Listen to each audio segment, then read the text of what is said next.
Hello everyone, welcome back to our channel go for agriculture.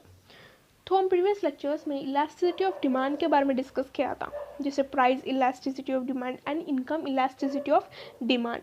लेकिन हम इस lecture में एक नया टॉपिक को डिस्कस करने वाले हैं। ये है angles law of family expenditure. ये तो बहुत ईजी और सिंपल सा टॉपिक है। ठीक है, तो चलो अब शुरू करते हैं। Angles law of family expenditure का मतलब है फैमिली बजट। मतलब इसका मेन मोटो या मेन पॉइंट है family budget. So family budget का मतलब क्या है?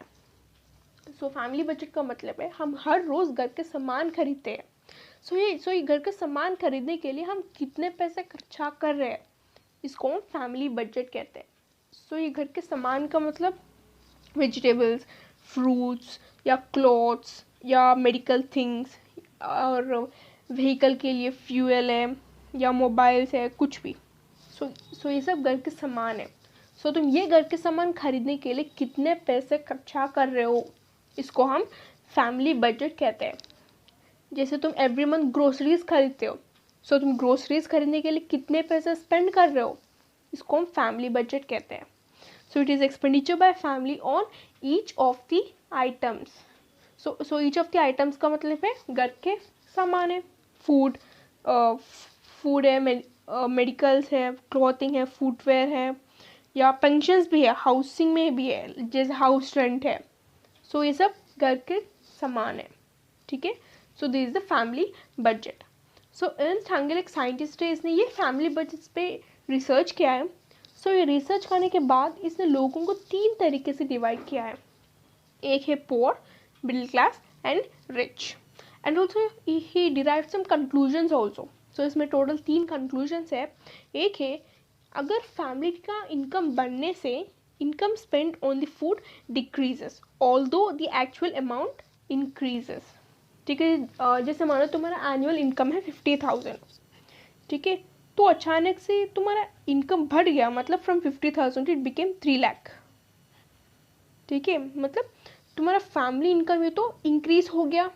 ये फैमिली इनकम इंक्रीज होने से क्या तुम ज़्यादा खाओगे?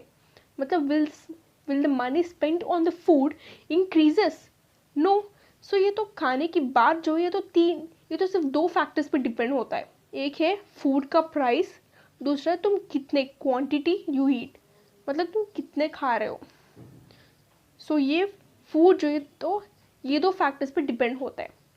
अगर तुम्हारी इनकम बढ़ने या कम होने से the quantity of food you eat ये तो सेम ही रहेगा या कम होगा।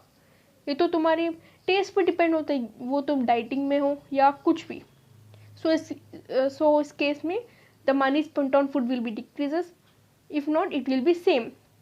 ठीक है, सो एज अ फाइनल, अगर तुम्हारा इनकम बढ़ने या कम होने से the money spend on the food ये तो सेम ही रहेगा, तुम तो ज़्यादा नहीं खाओगे ना। अगर इफ़ द इनकम इंक्रीजेस, है ना, you won't eat. If the family income increases, either the money spend on the food ये तो डिक्रीज हो या सेम ही रहेगा। ठीक है, the next is the expenditure on clothing, house rent, light and fuel, it remains the same. ये तो factor जो है, मतलब expenditure on clothing, house rent, ये तो सेम ही रहेगा अगर तुम्हारा इनकम बढ़ने या कम होने से। Because like for example, since your income increased from 50,000 to 3 lakh, क्या द हाउस रेंट है वो तो इंक्रीज होगा? जैसे मान लो उसका इनिशियल हाउस रेंट है 15,000 है। तुम्हारा इनकम बढ़ने से क्या वो हाउस रेंट 15,000 से 30,000 होगा? नो, हाउस रेंट जो है तो सेम ही रहेगा, क्योंकि हाउस रेंट का और तुम्हारे इनकम का एक कुछ रिलेशन नहीं है, वो तो अलग अलग है। इसलिए if the income or if the family income increases, the house rent or the clothing, light जो या fuel जो वो तो same ही रहेगा. It is not dependent on your income. ठीक है, and the third is, लेकिन इस केस में expenditure on health, education, recreation ये तो इंक्रीज होगा, क्योंकि तुम्हारा इनकम तो इंक्रीज हो गया, मतलब तुम तुम्हारे बच्चों को पढ़ना चाहते हो, you want to make your children to study, and also you want your health to be good. तो इस केस में एक्सपेंडिचर का हेल्थ, एजुकेशन तो इंक्रीज होगा। ये है 3 कंक्लूजन्स। एक है अगर फैमिली का इनकम बढ़ने से income spend on the food तो सेम ही रहेगा या डिक्रीज होगा कुछ केसेस में.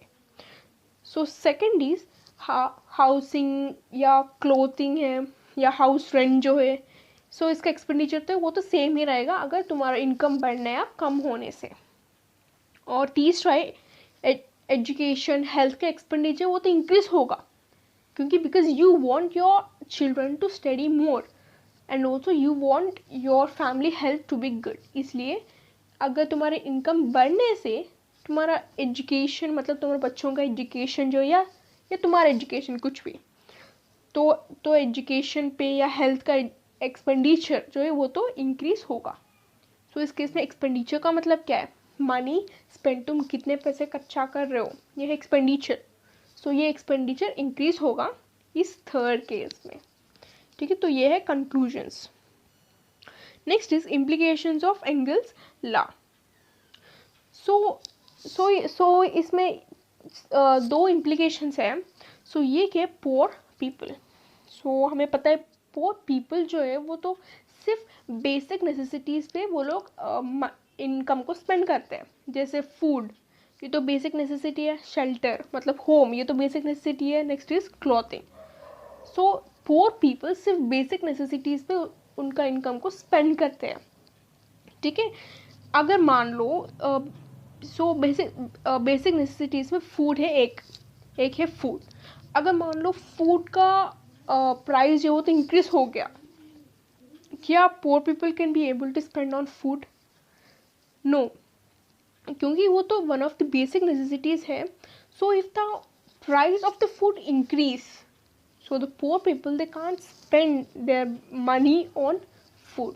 सो ये तो एक kind of a conclusion and the conclusion which is drawn from the family's expenditure.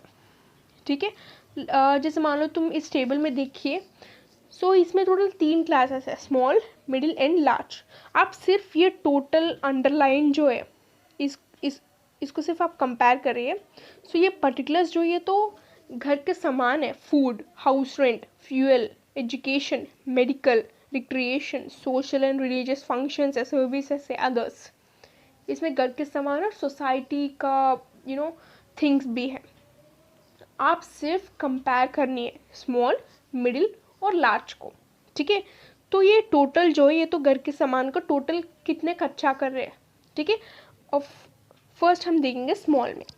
So small में ये लोग 1200 रुपीज़ खर्चा कर रहे हैं, मतलब 100% ऑफ देयर फैमिली एक्सपेंडिचर. जैसे मान लो एनुअली उसका एक्सपेंडिचर है 1200 रुपीज़ फॉर एग्जाम्पल. सो ये लोग 100% उनका फैमिली एक्सपेंडिचर खर्चा करके दे आर लिविंग. जैसे फूड पे, क्लोथिंग पे, हाउस रेंट पे और बच्चों का एजुकेशन पे या मेडिकल्स पे, रिक्रिएशन पे या सोशल सर्विसेज के लिए कुछ भी. सो उन लोगों उसका 100% ऑफ फैमिली एक्सपेंडिचर खर्चा कर रहे हैं. ये तो स्मॉल है. लेकिन मिडिल क्लास में देखिए कितने अमाउंट है, 2400 है. मतलब अमाउंट इंक्रीज हो गया. मतलब स्मॉल जो है सिर्फ 1200 ही खर्चा कर रहे हैं, लेकिन मिडिल देखिए 2400. सो ये 2400 का मतलब है ये भी उसका 100% ऑफ इनकम को स्पेंड कर रहे हैं. लेकिन लार्ज में देखिए 3600. आपको सिर्फ कंपेयर करनी है स्मॉल कितने खर्चा कर रहे हैं, मिडिल क्लास कितने और लार्ज कितने खर्चा कर रहे हैं. आपको सिर्फ कंपेयर करके देखिए how much the people are spending their annual income. इस केस में फैमिली बजट है तो बहुत इंपॉर्टेंट है. सो ये सिर्फ फैमिली बजट में स्मॉल या पुअर पीपल 1200 खर्चा कर रहे हैं, मतलब 100% ऑफ देयर इनकम. मिडिल तो 2400 कर रहे हैं और लार्ज में 3600 कर रहे हैं. इस केस में the amount spend is increasing from class to class. ये तो सिर्फ आपको समझने के लिए आई गॉट दिस टेबल. ठीक है, this not that important. So in order to make you understand how much the each class will spend on their particular house items, so इसको देख के आपको समझ सकते हो. ठीक है, so the next is importance of family budget. So one of the important, हम फैमिली बजट को स्टडी करने से हम consumer pattern of people, we can know the consumption pattern of people. लोग कितने खर्चा कर रहे हैं. जैसे हम इंडियन का इकोनॉमी भी हम निकाल सकते हैं इससे. मीन्स जैसे इंडिया में घर के सामान खरीदने के लिए लोग इतना खर्चा कर रहे हैं, और यूएसए में इतना, और अनदर कंट्री में इतना। मतलब हम फैमिली बजट को देखने से we can find out consumption pattern of people in different countries, how much they are spending their income on just food या on just clothes. So in different countries we can compare. So ये एक importance है। दूसरा, we can understand trends in the living, in the cost of living. जैसे मान लो poor people है, वो लोग क्लोथ्स के लिए बहुत कम खर्चा करते हैं और क्लोथ्स के लिए बहुत कम मनी स्पेंड करते हैं। मिडिल क्लास जो है वो तो मतलब they will spend according to their income, लेकिन रिच को देख के सिर्फ to buy a just small clothing they will literally spend so much of their money. जैसे वो लोग 2000 या 5000 तक वो लोग खर्चा करते हैं। इस केस में we can understand the trends in the cost of living. Item तो सेम है, क्लॉथ है, लेकिन मनी स्पेंड वो तो वेरी होगा क्लास टू क्लास। तीसरा है, the government can design its policies on prices, subsidies, taxes of various commodities. So एक कंट्री में 3 तरह के लोग होते हैं, poor, middle and rich. So poor जो है वो लोग मतलब the amount of money spend it may vary for poor, rich and middle class. So इस केसेस पे government it can know how much policy should be on subsidies, on prices and taxes, how much should be, so they can know to make sure the poor also can afford, poor भी वो taxes को pay करे, so the poor can also pay the taxes. So these family budgets help us to understand. Guys, you have to remember family budgets का मतलब है सबका family budgets होते हैं। poor का भी family budget होगा, middle class का भी family budget होगा, और रिच का भी फैमिली बजट होगा। ठीक है, तो ये है इंपॉर्टेंस ऑफ फैमिली बजट। सो और दूसरे क्रॉस इलास्टिसिटी ऑफ डिमांड, ये तो स्मॉल सब टॉपिक है। ठीक है, सो ये cross elasticity of demand is defined as the ratio of proportionate change in the quantity demand of one product to a given proportionate change in price of the another commodity और commodity Y. मतलब percentage change in quantity demand of X by percentage change in price of Y. So इस case में Q X का मतलब है quantity demand of a commodity, P Y का मतलब है प्राइस ऑफ अ कमोडिटी। ठीक है, तो अब हम इस पे एक एग्जांपल देखेंगे। सो द क्वेश्चन है, if the price of the bread rises from ₹6 to ₹7 per loaf, so the quantity demand of butter decreases from 3 kgs to 2 kgs per month. guys इस केस में क्रॉस प्रोडक्ट का मतलब है, जैसे bread and butter है, सो bread and butter तो deadly combination है।